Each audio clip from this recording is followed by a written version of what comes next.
హైదరాబాద్కి మొదట్లో వచ్చినప్పుడు చెరువులను కుంటల్ని కాపాడుకోవడానికే తీసుకొచ్చామని రేవంత్ సర్కార్ చెప్పినప్పటికీ అది రాను రాను రాజకీయ రంగులను అయితే పులుముకుంది.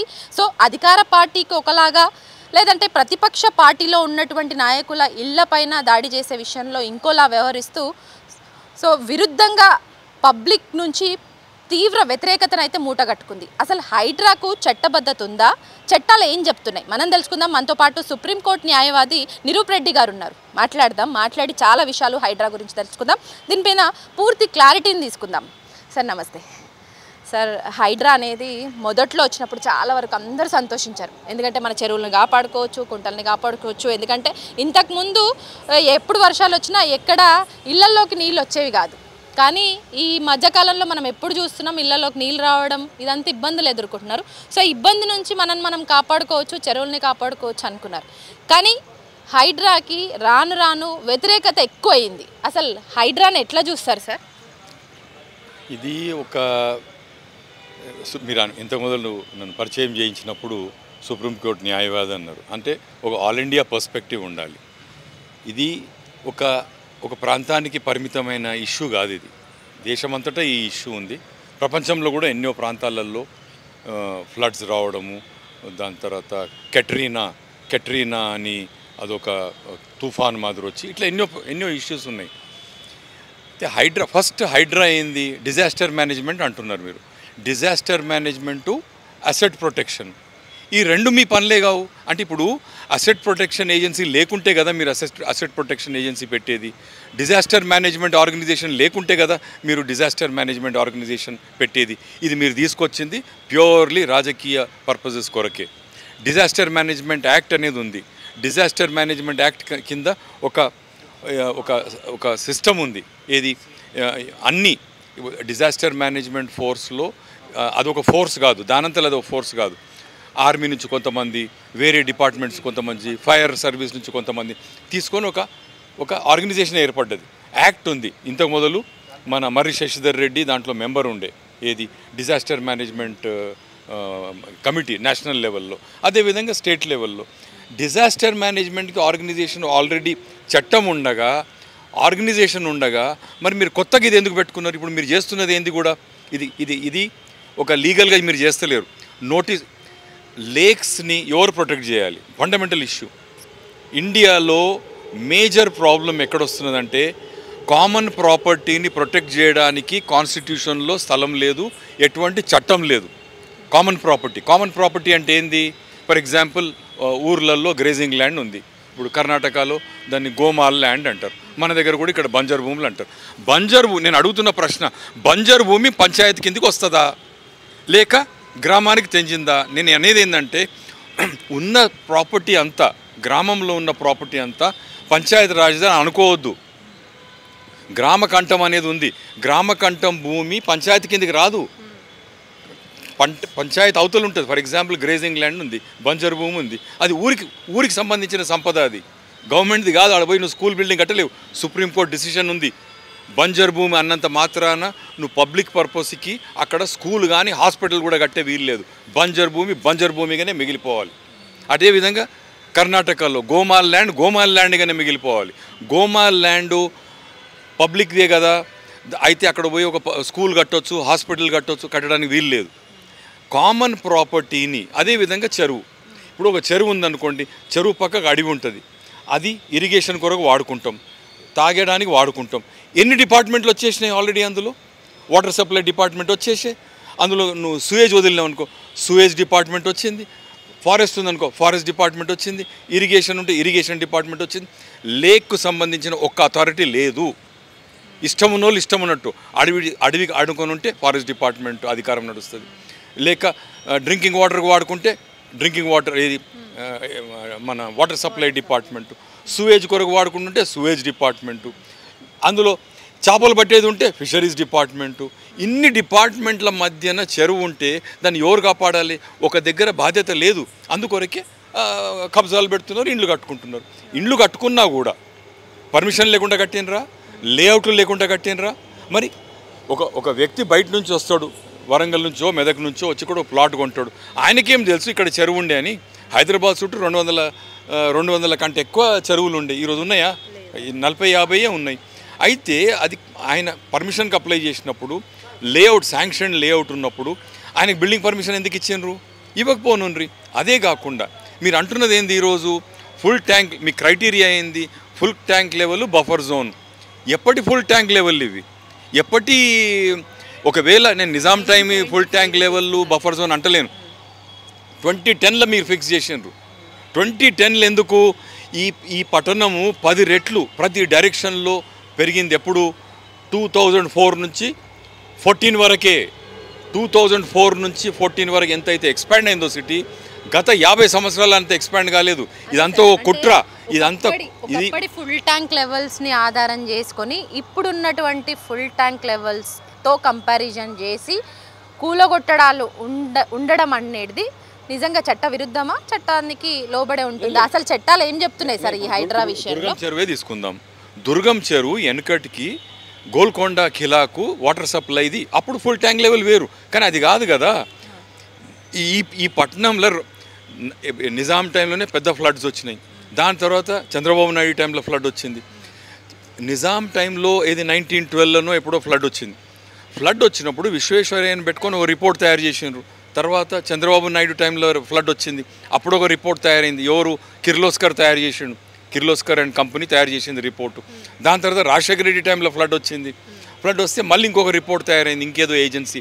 ఈ 3 రిపోర్ట్లు ఉండగా రాజశేఖర రెడ్డి టైంలో ఒక ఇంటర్నేషనల్ కాన్ఫరెన్స్ జరిగింది చెరువుల పైన. ప్రపంచంలో ఉన్న అన్ని పెద్ద పెద్ద అథారిటీస్ వచ్చి మాట్లాడినారు. అందులో ఆ రిపోర్ట్ కూడా ఉంది. అదే కాకుండా 2010లో ఫుల్ ట్యాంక్ లెవెల్ ఫిక్స్ చేసిన తర్వాత లేక్ ప్రొటెక్షన్ కమిటీలు ఉన్నాయి. ప్రతి లేక్కి ఒక లేక్ ప్రొటెక్షన్ కమిటీ ఉంది. వాళ్ళు కూడా కొన్ని ఎఫ్టీఎల్ బఫర్ జోన్ ఫిక్స్ చేశారు. అవన్నిటిని గాలికి వదిలేసి ఒక ఏజెన్సీని పెట్టుకొని ఒక ఐఏఎస్ ఆఫీసర్ని తయారు చేసి ఆయనక తోకగా ఒక పోలీస్ ఫోర్స్ పెట్టి మీరు ఈ విధంగా అన్ని ఇండ్లు గూలగొట్టడము, పెద్దవాళ్ళకు గూలగొట్టినప్పుడు అందరు పేదోళ్ళు మిడిల్ క్లాస్ మురిసిండ్రు. ఇప్పుడు వాళ్ళ ఇండ్లు గూలగొట్టేటప్పుడు మరి వాళ్ళ అండుగా ఎవరు లేరు. ఇప్పుడు కోర్టు విచారణకు వచ్చింది. కోర్టు అడుగుతున్నది ఏంది? ఈరోజు మన జస్టిస్ లక్ష్మణ్ కోర్టులో అడుగుతున్నది ఏంది? ఆయన ఏమంటున్నాడంటే ఈ చట్టము ఒక జియో కింద ఒకరి ప్రాపర్టీ కూలగొట్టే అధికారం మీకు ఎక్కడొచ్చింది? అదే సార్, అంటే ఫస్ట్లో ఎంతో సంతోషపడ్డాం చెరువులను కాపాడుకోవచ్చు. సో మనకున్న చెరువులు ఇదివరకే చాలా ఉండే, మీరు అన్నట్టు 200 పైగా ఉన్న చెరువులు కాస్త 50 వరకే ఉన్నాయి అనేసి. సో చెరువులను కాపాడుకోవచ్చు అన్న సంతోషం ఎన్నో రోజులు లేదు, ఆవిరైపోయినట్టు. సో ఇప్పుడు మళ్ళీ వ్యతిరేకత వస్తుంది ఈ హైడ్రా మీద. అసలు చట్టాలు ఏం చెప్తున్నాయి సార్? అంటే ఏం ఫాలో అవ్వాలంటే దేశవ్యాప్తంగా ఎక్కడ మిగిలిన చెరువులు? ఇప్పుడు మన దగ్గర సిస్టమ్, మన తెలంగాణ ఏరియాలో ఏదైతే ఇది మన ఈ చైన్ సిస్టమ్ ఉండేదో, ఒక చెరువు నిండంగా ఇంకో చెరువు నిండేది చైన్ సిస్టమ్. ఈ పద్ధతి కర్ణాటకలో కూడా ఉంది. కర్ణాటకలో కూడా బెంగళూరులో కూడా ఏ చెరువు మిగిలింది? అక్కడ కూడా చెరువులన్నీ కబ్జా పెట్టినరు. మెయిన్ ప్రాబ్లం ఈ దేశం ముందు ఏంటంటే కామన్ ప్రాపర్టీకి ప్రొటెక్షన్ లా ఇవ్వడం లేదు. కాన్స్టిట్యూషన్లో ఒక నీ ఇండివిజువల్ ప్రాపర్టీ ఉంటే అది ప్రొటెక్ట్ చేయడానికి నీకు రైట్ టు ప్రాపర్టీ ఉంది. కానీ కామన్ ప్రాపర్టీకి సంబంధించిన చట్టం కాన్స్టిట్యూషన్లో లేదు, చట్టమే లేదు. ఏది common property. So common property కబ్జా పెట్టారంటే ఆశ్చర్యపోయే అవసరమే లేదు. ఎందుకంటే అది దాన్ని కాపాడే మన బాధ్యత ఏ ఒక్క ఏజెన్సీ దగ్గర లేదు. మరి ఇప్పుడు హెచ్ఎండిఏ అట్లాగే జిహెచ్ఎంసి ఈ 2 సంస్థలు ఉన్నాయి. కానీ ఈ 2 సంస్థలు చేయలేని పనులను హైడ్రాతో చేయిస్తున్న విధానాన్ని ప్రతిపక్ష పార్టీలు సో ఇది చట్టానికి విరుద్ధంగా పనిచేస్తుంది అనేసి మాట్లాడుతున్నాయి. ఇందులో నిజం ఉందా సార్? ఇప్పుడు చట్టాల గురించి ప్రతిపక్ష నాయకులను అడిగితే కాదు, యాక్చువల్లీ వాస్తవాలు ఏంటి? ఈ దేశంలో ఏ చెరువు మిగిలింది? కాశ్మీర్ నుంచి తీసుకుంటే కన్యాకుమారి వరకు ఏ చెరువు మిగలలేదు. కాశ్మీర్లో దల్ లేకు మీరు మాస్టర్ ప్లాన్ తీసి చూడండి, 29 స్క్వేర్ కిలోమీటర్ అని రాసి ఉంటుంది. అక్కడ యాక్చువల్లీ పోయి చూడండి 11 స్క్వేర్ కిలోమీటర్లే ఉంటుంది. ఎక్కడ లేదు కబ్జా. దేశం నేను మీ పాయింట్ మీరు నోట్ చేసుకోండి. కామన్ ప్రాపర్టీకి ప్రొటెక్షన్ లేదు, దానికి ఒక చట్టం తీసుకురావాల్సి వస్తుంది పార్లమెంట్. ఇక్కడ కూడా హైడ్రా మీరు ఇంప్లిమెంట్ చేయక మొదలు ఒక చట్టం తీసుకురానుండ్రి, దాని మీద చర్చ జరగనుండే. గ్రేటర్ హైదరాబాద్ ఇది మనం greater Hyderabad municipal corporation act కింద ఒక పద్ధతి ఉన్నది. ఏది? నీ ఇల్లు కూలగొడతాము, నీది ఇల్లు ఇల్లీగలు అని ఒక నోటీస్ ఇవ్వాలి. నోటీస్ కాదు, కూలగట్టడానికి వచ్చినప్పుడు కూడా నోటీస్ ఇవ్వాలి. అంత ఇలాబొరేట్ ప్రొసీజర్ జిహెచ్ఎంసీ యాక్ట్లో ఉన్నప్పుడు మరి హైడ్రా యాక్ట్ కింద హైడ్రా జియోలో అటువంటి ప్రొసీజర్ ఎందుకు లేదు? హైడ్రాది ఫస్ట్ ఎపిసోడ్ నుంచి ఒకసారి చూద్దాం sir. First N Convention hero Nagarjuna N Convention without నోటీసులు జారీ చేయకుండా కూలగొట్టేసింది. దాని తర్వాత మనకి దుర్గం చెరువు వెనకాల్లో FTL పరిధిలో ఉన్నటువంటి 250 ఇళ్లకు సంబంధించి అందులో సీఎం రేవంత్ రెడ్డి అన్న అయినటువంటి తిరుపతి రెడ్డి ఇల్లు కూడా ఉంది. వాళ్ళకు ఓన్లీ 1 మంత్ నోటీసులు ఇచ్చి ఉరుకున్నారు. ఇప్పటివరకు వాటి పక్కకు కూడా చూడలేదు.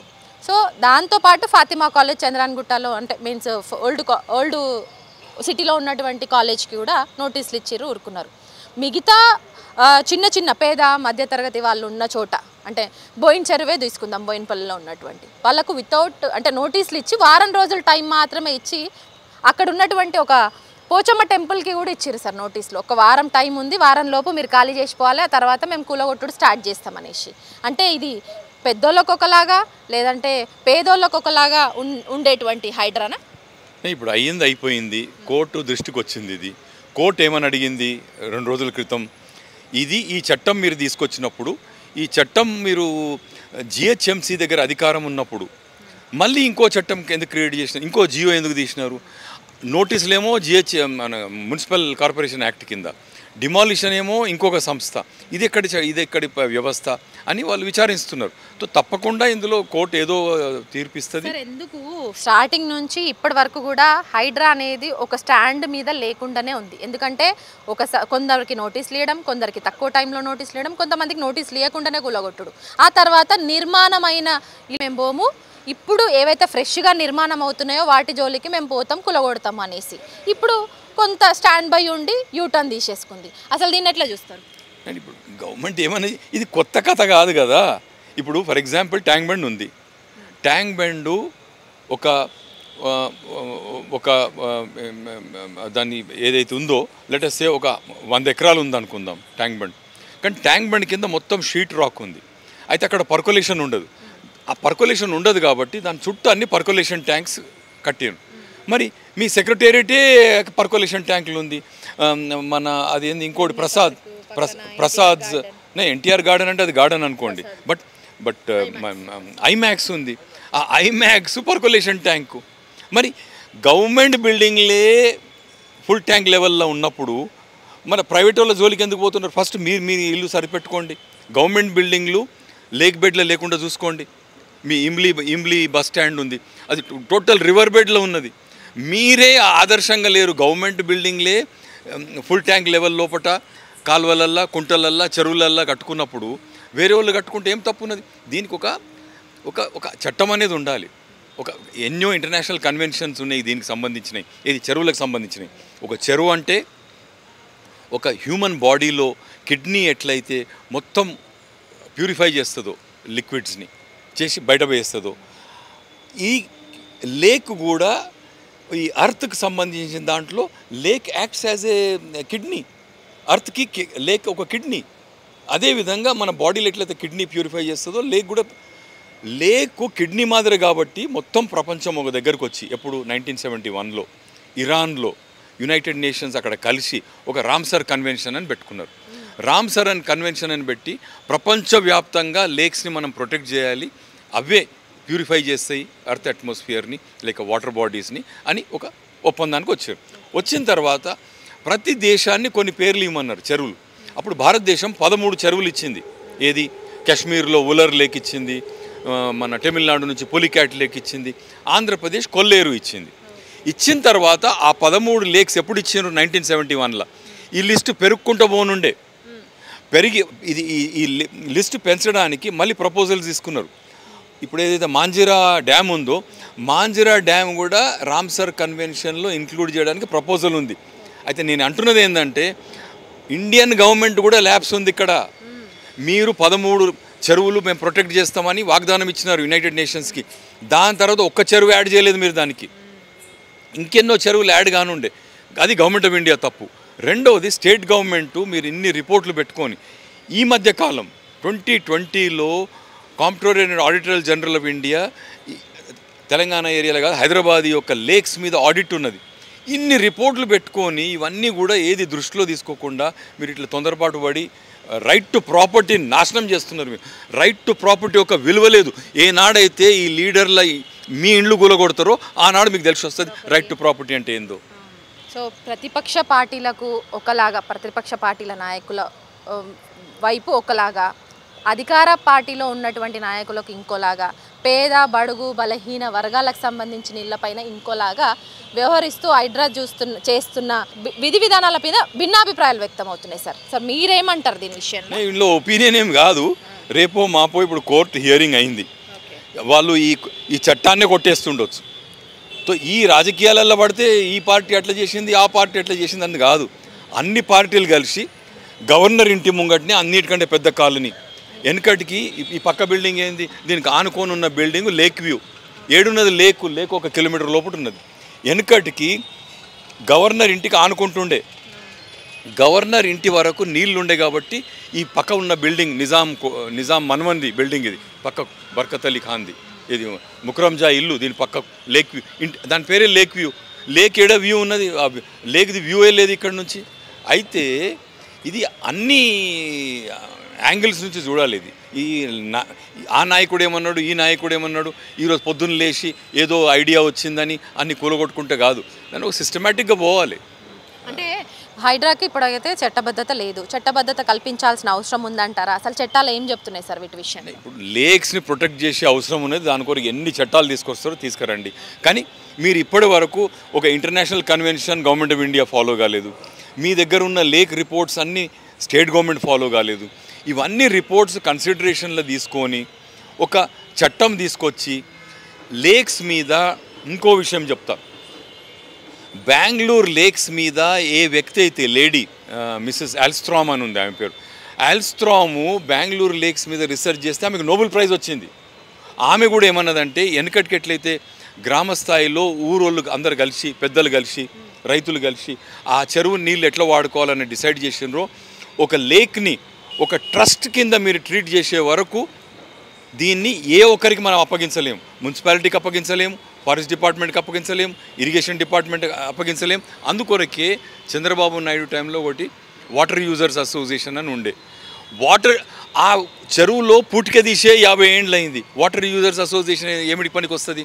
కానీ ఇది పబ్లిక్ని ఇన్వాల్వ్ చేయాలి.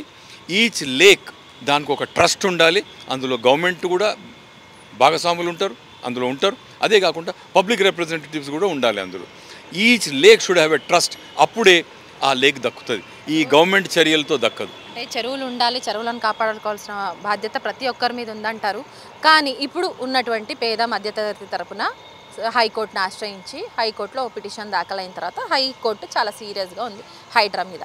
తదుపరి భవిష్యత్తులో హైడ్రా ఉంటుందా, పోతుందా, ఉండాలా, పోవాలా, ఏం చెప్తారు? నా ఒపీనియన్లో ఈ జియో పోతుందని అనిపిస్తుంది. ఈ జియోకి కాళ్ళే లేవు నిలబడడానికి.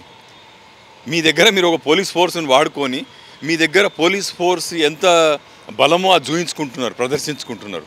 కానీ కోర్టు ఇందులో తప్పకుండా ఇంటర్ఫియర్ అవుతుంది. ఇందులో న్యాయం కానీ లేక అన్ని వర్గాలకు న్యాయం తప్పకుండా చేస్తుందని నా నమ్మకం. సో చెరువులను కాపాడుకునే విషయంలో ఎట్లా ఉండాలి సార్? అంటే భవిష్యత్తు ప్రణాళికలు ఏ విధంగా ఉండాలి? ఒక మేధావి వర్గంగా కావచ్చు, ఒక న్యాయవాదిగా కావచ్చు, మీరు ఏం చెప్తారు? సో మనం చెరువులను కాపాడుకోవాల్సిన అవసరం ఉంది, ఎందుకంటే భావితరాలకు మనం అందించాలి, సో మంచి జనరేషన్ని. అంటే నేను ఇంతకుముందు చెప్పినట్టు ఫస్ట్ మీరైతే యునైటెడ్ నేషన్స్కి వాగ్దానం చేసినారో రామ్సర్ కన్వెన్షన్ కింద మీ 13 చెరువులు సరిపోవు, ఇంత పెద్ద దేశానికి 13 చెరువులని కాపాడతామంటే కాదు, ఆ లిస్ట్ పెరగాలి. మాంజిరా డ్యామ్ ఎప్పటి నుంచో కన్సిడరేషన్ ఉంది. ఎందుకంటే మాంజిరా డ్యామ్ అనేది అది క్రొకడైల్ శాంక్చురీ, మొసళ్ళు అక్కడ పెంచుతారు. అయితే మాంజిరా డ్యామ్ని కూడా మీరు రామ్సర్ కన్వెన్షన్లో యాడ్ చేయాలి. వేరే చెరువులు ఇంకా ఎన్నో, లక్నవరం చెరువు ఉన్నాయి, ఎన్నో చెరువులు ఉన్నాయి ఏది వరంగల్ జిల్లాలో, అవి కూడా ఈ రామ్సర్ కన్వెన్షన్ లిస్టు పెరగాలి. దాంట్లో గవర్నమెంట్ ఆఫ్ ఇండియా చిత్తశుద్ధితో మన పేర్లు ఇవ్వాలి, ఇంక్లూడ్ చేయించుకోవాలి ఫస్ట్. రెండవది ఇక్కడ ఉన్న రిపోర్ట్లు, విశ్వేశ్వరయ్య రిపోర్ట్ నుంచి మొదలుకుంటే కిర్లోస్కర్ రిపోర్టు, తర్వాత రాజశేఖర రెడ్డి టైంలో రిపోర్టు, లేక్స్ మీద రిపోర్టు, ఈ మధ్యన వచ్చిన comptroller and auditor general audit report దేని మీద, లేక్స్ మీద, ఇవన్నీ దృష్టిలో పెట్టుకొని ప్రతి లేక్కి ఒక ట్రస్ట్ ఫామ్ చేయాలి. అందులో గవర్నమెంట్ ఇప్పుడు ఆల్రెడీ లేక్ ప్రొటెక్షన్ కమిటీ ఉంది, కమిటీ సరిపోదు. ఒక లీగల్ ఎంటిటీ ఉండాలి, ట్రస్ట్. ఆ ట్రస్ట్ రెస్పాన్సిబిలిటీ తీసుకోవాలి ఆ లేక్ని కాపాడుకోవడానికి. ఇది ఫస్ట్ స్టెప్. కానీ పార్లమెంటు కూడా లేక సుప్రీంకోర్టు కూడా ఆలోచించాలి. ఈ దేశంలో ఉన్న కామన్ ప్రాపర్టీని ప్రొటెక్ట్ చేయడానికి ఒక చట్టం అనేది రావాలి. సో ఇప్పుడున్నటువంటి పేద మధ్యతరగతి లేదంటే ఇంకా బలుగు బలహీన వర్గాల వాళ్ళు చాలామంది దగ్గరికి మేము న్యూజిలాండ్ వేదికగా వెళ్ళాం సార్. అక్కడ వాళ్ళు కరెంటు బిల్లు చూపిస్తున్నారు, మున్సిపల్ ట్యాక్సులు చూపిస్తున్నారు, సో వాళ్ళకి ఉన్నటువంటి ఇంటికి సంబంధించిన రిజిస్ట్రేషన్ కాగితాలు చూపిస్తున్నారు, పట్టాలు చూపిస్తున్నారు. సో రోడ్డు వాళ్ళ ఉన్న ఏరియాలో రోడ్డు వేయడం కూడా మనం చూసాం. సో మరి ఈ అధికారులకి చర్యలు ఉండాలా వీటి మీద? వాళ్ళకి నిజంగానే వాళ్ళు చెరువుల్లో గనక ఒకవేళ ఇల్లు కట్టుకుంటే పర్మిషన్స్ ఇవ్వద్దు కదా. ఒకవేళ పర్మిషన్స్ ఇచ్చిండ్రు అంటే అది అధికారుల తప్పంటారా, లేదంటే అక్కడ కట్టుకున్నటువంటి ఇల్లు కట్టుకున్నటువంటి బడుగు బలహీన వర్గాల తప్పంటారా? ఇప్పుడు వాళ్ళ గుండెల్లో గుబులు పుడుతుంది సార్. రాత్రి నిద్ర లేనటువంటి రాత్రులు కూడా గడుపుతున్నటువంటి పబ్లిక్ ఉన్నారు. వాళ్ళకి ఏం చెప్తారు? ఇది ఎక్కడెక్కడైతే వీళ్ళు నష్టపరిచినరు ఏది ప్రాపర్టీ, అక్కడ మీరు పర్మిషన్లు ఇచ్చిన తర్వాత కూలగొడితే తప్పకుండా అందరికీ ఏది కంపెన్సేషన్ ఇవ్వాలి. అండ్ ఏ అధికారులు అయితే ఈ చర్యలు తీసుకున్నారో వాళ్ళ శాలరీ నుంచి కంపెన్సేషన్ కట్టియాలి. ఎందుకంటే ఇది టోటలీ ఇల్లీగల్. ఒక కన్సెప్ట్ ఉంటుంది లాలో, స్టేట్ లయబిలిటీ ఇన్ టార్ట్ అని. మీరు తప్పు విధానాలు అవలంబించి ఎవరన్నా ప్రాపర్టీకి నష్టం చేస్తే దానికి కంపెన్సేషన్ కట్టియాలి. ఆ ఆఫీసర్లను కూడా బాధ్యతగా వాళ్ళది ఏదైతే రెస్పాన్సిబిలిటీ ఉందో ఫిక్స్ చేయాలి, వాళ్ళ మీద ఫైన్ కూడా వేయాలి. సో చట్టాలకు లోబడకుండా తన పని తాను చేసుకుంటూ పోతా, నేను దూకుడుగా ముందుకెళ్ళిపోతా, నేను ఏదో ఒక మార్కు చూపించుకుంటా నా సర్కార్కి సంబంధించి అనేసి రేవంత్ సర్కార్ ఇలాగే హైడ్రాన్ తీసుకొని ప్రైవేట్ ఏజెన్సీనే తీసుకొని ముందుకు పోతే ఎట్లా ఉంటుంది? పరిణామాలు ఎట్లా ఉంటాయి? హైడ్రా చట్టం పోవాల్సిందే. అండ్ కోర్టు విచారిస్తుంది కాబట్టి తప్పకుండా ఏదో అందులో తీర్పు వస్తుంది. అండ్ వీళ్ళు చేస్తున్నది ఇది మన ఇది మొత్తం టోటల్ అడ్వెంచరిజం. ఏది ఒక ఐడియా రాగానే పోలీసుని వేసుకొని పోయి చేయడం అనేది కాదు. ఒక సివిలైజ్ సొసైటీలో చట్టాలు అనేటివి ఉన్నాయి, కాన్స్టిట్యూషన్ అనేది ఉంది, పద్ధతులు ఉన్నాయి, నోటీసులు ఇచ్చి చేయాలి, న్యాచురల్ జస్టిస్ అనేది ఉంది. అది ఏది లేకుండా ఇట్లా ఈ అడ్వెంచరిజం నడవదు. హైడ్రా అనేది ఇల్లీగల్ అని మీరు చెప్తున్నారు. చాలామంది నష్టపోయిన వాళ్ళు ఉన్నారు హైడ్రా ద్వారా. సో ఎందుకంటే చెరువులను కాపాడుకోవడానికి ముందటికి వచ్చినప్పటికీ ఎక్కడ డిమాలిష్ చేసిన వేస్టేజ్ని అంతా అక్కడే వదిలేస్తుంది. కనీసం దాన్ని త్రోట్ కూడా చేయట్లేదు అక్కడి నుంచి. సో నష్టపోయిన వాళ్ళకి నష్టపరిహారం ఎలా దక్కించుకోవాలంటారు? అది ఇంకా రాలేదు. ఫస్ట్ ఈ చట్టం తప్పు అని తెలిసిన తర్వాత అప్పుడు మనం నష్టపరిహారం అడగవచ్చు. ఏ ఆఫీసర్లు అయితే ఓవర్ ఎంతూజియాజం, ఎక్కడ లేని ఎంతూజియాజం చూపించినారో ఈ కూల్చడంలో, వాళ్ళకు కూడా ఫైన్ వేయాలి. సో హైడ్రా విషయంలో మీరు ఫస్ట్ నుంచి అబ్జర్వ్ చేసింది అట్లాగే చెప్పాలనుకుంటుంది పబ్లిక్కి హైడ్రా విషయంలో. సో గవర్నమెంట్ ముందస్తు అంటే తనకి మంచి పేరు తెచ్చుకోవడానికి, తన ఏదో ఒక మార్కు చూపించుకోవడానికి హైడ్రాని ఒక సినిమా తెర మీదకి తీసుకొచ్చిన విధానాన్ని ఎట్లా చూస్తారు? అంటే ఇంతకు మొదలు గవర్నమెంట్ కూడా ఇప్పుడు ఎన్ కన్వెన్షన్ కూల్చేషన్ అన్నారు. మరి ఇంతకు మొదలు కూడా బుల్డోజర్లు చేరిన ఉండే. ఇంతకు మొదలు ప్రభుత్వం ఉన్నప్పుడు కూడా ఎన్ కన్వెన్షన్ దగ్గర బుల్డోజర్లు చేరినాయి. ఎన్ కన్వెన్షన్లో ఫంక్షన్ అటెండ్ చేయని నాయకుడు లేడు. మరి అప్పుడు తెలియదా మీకు? ఈ పట్టణంలో ఉన్న అందరు నాయకులు ఏదో ఒక ఫంక్షన్ అటెండ్ చేశారు ఎన్ కన్వెన్షన్లో. అప్పుడు తెలియదా చెరువు పరిధిలో ఇది ఉన్నది, ఏది శిఖం భూమిలో కట్టుకున్నాడని తెలియదు అప్పుడు? ఇవన్నీ కూడా కాదు. ఇది చట్టం ఏదైతే ఉందో మనము కోర్టుని నమ్ముకోవాలి, చట్టాలను నమ్ముకోవాలి, రాజకీయాలను నమ్ముకొని రాజకీయ నాయకులను నమ్ముకుంటే లాభం లేదు. సో ఫస్ట్ దూకుడుగా వచ్చిన హైడ్రా మీద ఖచ్చితంగా అంటే రాజకీయ రంగులు పులుముకుంటుంది అన్న భిన్నాభిప్రాయాలు కూడా వ్యక్తం అవుతున్న విధానాన్ని మీరు ఎట్లా చూస్తారు? ఇక ప్రతి ఒక్క ఇష్యూ పొలిటిసైజ్ అవుతుంది. ఇప్పుడు ఫర్ ఎగ్జాంపుల్ మేము ఢిల్లీలో ఉంటాం, వింటర్లో ఫాగ్ ఉంటుంది. 15 రోజులు ఫాగ్ వస్తే లండన్లో ప్రభుత్వం పడిపోయింది. ఇక్కడ ప్రతి సంవత్సరం ఫాగ్ వస్తుంది, కానీ ప్రభుత్వం మీద ఏం ఎఫెక్ట్ ఉండదు. బట్ యాక్చువల్ కల్ప్రిటరు దానికి గవర్నమెంట్. ఇక్కడ కూడా చెరువులు కబ్జా అయినాయి అంటే వాళ్ళు కాదు, అక్కడ పోయి ప్లాట్లు కొనుక్కున్న వాళ్ళు కాదు, గవర్నమెంటే దానికి జిమ్మేదారి. అంటే హైడ్రాతో ఇప్పుడున్న సర్కార్కి ఏమన్నా ముప్పు పొంచి ఉండే అవకాశాలు ఏదన్నా ఉన్నాయంటారా? అంటే ఇప్పుడు మీరు చెప్తున్నటువంటి జవాబుని చూసి నేను క్వశ్చన్ అడుగుతున్నాను సార్. అంటే చట్టానికి ఏమన్నా ముప్పు పొంచి ఉందంటారా హైడ్రాతో? వాళ్ళు ఏ ఇంటెన్షన్తో ఇది చేసినారు అనేది, కానీ ఏదేమున్నా ఈ అడ్వెంచరిజం తోటి మనము పరిపాలించలేము. అడ్వెంచరిజం కాదు, లా అనేది ఉండాలి, సిస్టమ్ అనేది ఉండాలి. ఒక ప్రొసీజర్ అనేది ఉండాలి. కానీ ఈ ఆఫీసర్లను వేసుకొని పోలీసు వాళ్ళని వేసుకొని ఈ అడ్వెంచరిజం నడవదు. ప్రజలు ఎప్పుడో ఒక దిక్కు తిరుగుబాటు చేస్తారు, తప్పకుండా చేస్తారు. Thank you so much sir. So మొత్తానికైతే ఒక లాలో అంటే చట్టానికి లోబడే పని చేయాలి తప్ప చట్టానికి విరుద్ధంగా పనిచేస్తే ఖచ్చితంగా దానికి తగ్గ చర్యలు ఫ్యూచర్లో అనుభవిస్తారనేసి కూడా న్యాయవాది చెప్తున్నారు. సో ఇప్పుడున్నటువంటి హైడ్రాను ముందు పెట్టుకొని డ్రామా క్రియేట్ చేస్తా అంటే మాత్రం ఖచ్చితంగా హైకోర్టు సీరియస్గా ఉంది. ఇది ఇప్పుడు ఏదైతే హైడ్రా ఉందో అది చట్టబద్ధత లేని ఒక ఏజెన్సీగా చెప్తూ ఫ్యూచర్లో ఈ జీవో అనేది పెద్దగా చెల్లని రూపాయిగానే ఇప్పుడున్నటువంటి అంటే సుప్రీంకోర్టు మాజీ న్యాయవాది నిరూప్ రెడ్డి గారు అయితే స్పష్టత ఇస్తున్నారు. చూడాలి ఈ ఏదైతే దూకుడుగా హైడ్రా పోతుందో వాటి విషయంలో కాస్త ఆలోచించాల్సిన అవసరం అయితే ఉంది. రేవంత్ రెడ్డి సర్కార్ ఏదైతే నిర్ణయాలు తీసుకుందో అది అనాలోచిత నిర్ణయాలు. ప్రజలు, ట్రస్ట్ కమిటీలు, అట్లాగే ప్రభుత్వం ఇవన్నీ కూడా కలిసి ముందుకు పోవాల్సిన అవసరం ఉంది. వీటన్నింటినీ బేఖాతరు చేస్తూ చట్టానికి విరుద్ధంగా పోతే మాత్రం దానికి తగిన మూల్యం చెల్లించాల్సిందే అంటున్నారు ప్రముఖ న్యాయవాది Niroop Reddy sir. Camera person రాజేష్తో హరిత, న్యూస్ లైన్ తెలుగు.